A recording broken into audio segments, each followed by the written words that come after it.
corps est mon vaisseau. À la barre le poète, l'homme en est le mousse. Il va où bon me semble, où le vent me pousse, qu'il vente, qu'il grêle, ou qu'il pleuve à seau. J'arrime les amarres quand le bateau fait relâche. Dans ta calanque, je me baigne dans l'eau pure. De mon pinceau de soie, je refais tes peintures. Ton corps est mon rivage, le port où je m'attache. Dans les vents dominants, je me laisse griser par cette liberté qui m'est chère, sans entrave. L'onde est séparée par le soc de mon étrave. Pour courir les mers, mes chaînes, j'ai brisé. Mais tu me manques déjà, j'ai mal de toi. Je ferle le phoque, sous le vent, et vire de bord. Vers toi je reviens vite, je tire des bords, je m'en vais me pelotonner sous ton toit. Je serai ton esclave, je ramperai vaincu. Je brûlerai mon navire pour garder ton cœur. Puis je danserai de joie, ivre de ta liqueur, et je mourrai pour toi, sois-en convaincu. Au soir de notre vie, quand tombera la nuit, quand les étoiles viendront pour nous dire adieu et nous accompagner vers un hypothétique Dieu, nous fermerons les yeux et dirons bonne nuit.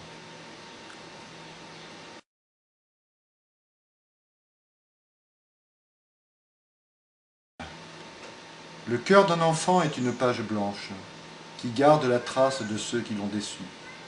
Ce cœur fragile est comme une vaste planche qui garde l'empreinte des coups qu'il a reçus. L'âme d'un enfant est une éponge avide qui se remplit de tout ce qu'on lui dit. Mais si pour culture vous lui offrez du vide, comment voulez-vous garder son crédit? Son esprit est une frêle construction. S'il souffle dessus le vent de la haine, il n'en restera plus que ruine et désolation, et pour le monde le poids de la peine. Combien d'enfants sont ainsi élevés pour accomplir de sinistres besognes? Parmi les plus jeunes, des armées sont levées par des fanatiques salauds sans vergogne. Qui les envoie mourir pour une cause injuste? Un mirage troublé, une illusion, en fait, rien. Je trouve ce sort aussi inhumain qu'injuste. Ces sinistres ordures, en enfer, je les verrai bien.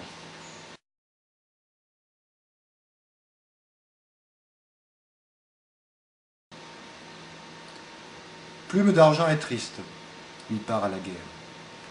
Non pas qu'il en ait vraiment envie, il préférerait, avec or, vivre sa petite vie. Mais ils lui ont dit, c'est la seule chose à faire.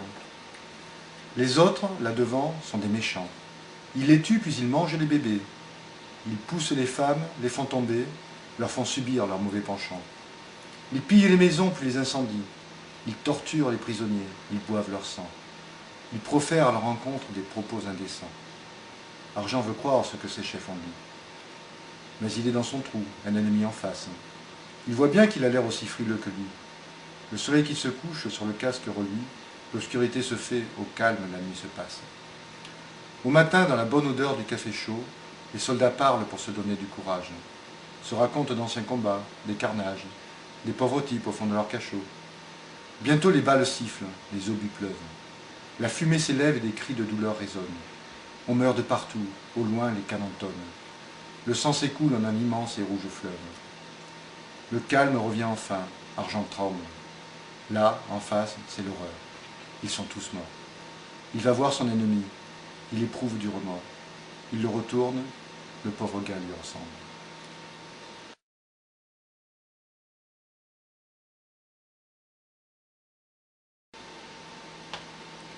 Derrière la vitre, tout paraît si beau. Ils ont l'air si heureux d'être tous ensemble. Comme ils s'aiment, alors que moi je tremble, sous le regard des 1000 ans, les cris des corbeaux. Derrière la moustiquaire, je les contemple, moi, pauvre vagabond abandonné de tous. Eux, ils m'ignorent, ayant déjà un matou. Je les regarde vivre dans leur temple. Ils me donnent quelquefois un peu à manger et me prodiguent parfois quelques caresses. Mais je ne peux entrer dans la forteresse, car pour eux, je suis avant tout un étranger. Puis, un beau jour, ils m'ont laissé franchir le seuil. Ils m'ont couvert de baisers, m'ont dénommé. Maintenant, je fais partie de la maisonnée. Parfois, derrière la vitre, je jette encore un œil.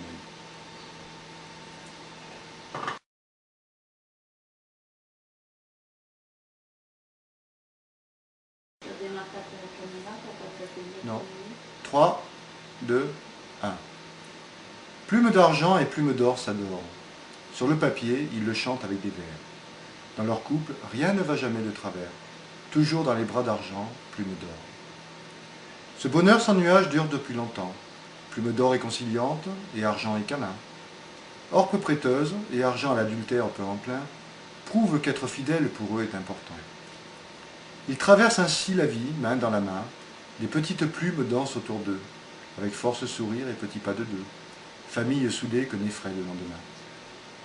Plumes d'or et d'argent se tissent avec amour une vie heureuse et simple, sans tout compliquer. Dans ce triste monde où ils sont impliqués, ils se sont donnés et ont reçu de l'amour en retour. Qui vous empêche à votre tour d'être heureux? Pourquoi vouloir à tout prix l'inaccessible, prendre l'argent et la célébrité comme cible, pour finir retranchés, riches mais peureux? Leurs cœurs sont épris et leur sang de braise. Rien de matériel ne vaut ce sentiment de l'âme, quand l'image de l'autre alimente la flamme. Entre richesse et amour, cela vaut-il que l'on pèse?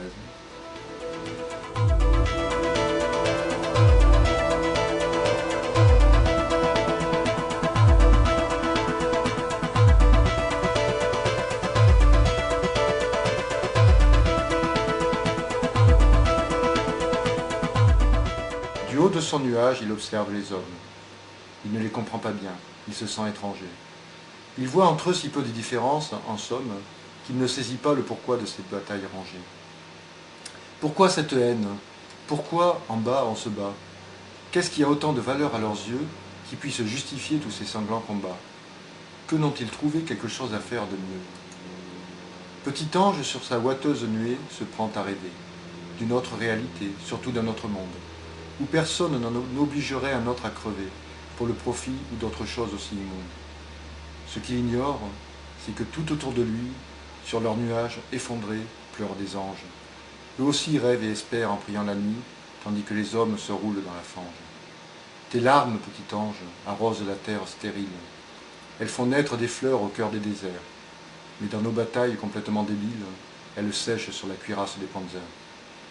Moi qui ne suis pas un ange, j'aspire aux ailes, pour aller me réfugier sur un moelleux nuage, quitter enfin ce monde de haine avec ma belle, et avec notre amour écrire de bien jolies pages.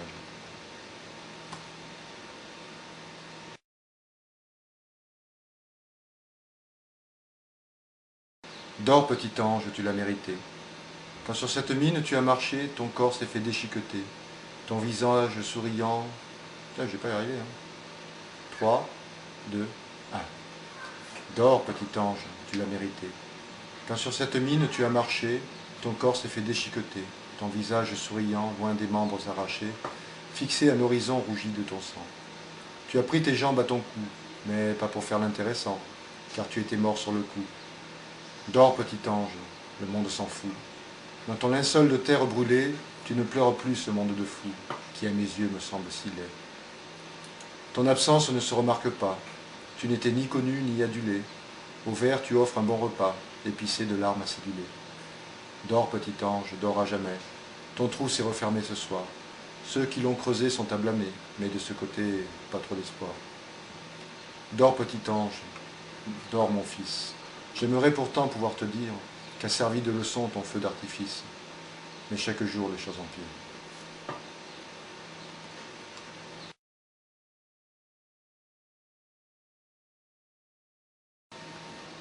Poussière cendrée des étoiles dans les nues, lumière blafarde de la lune en déclin, à vous regarder mon cœur est enclin, quand le fil qui m'attache à la vie se fait ténu.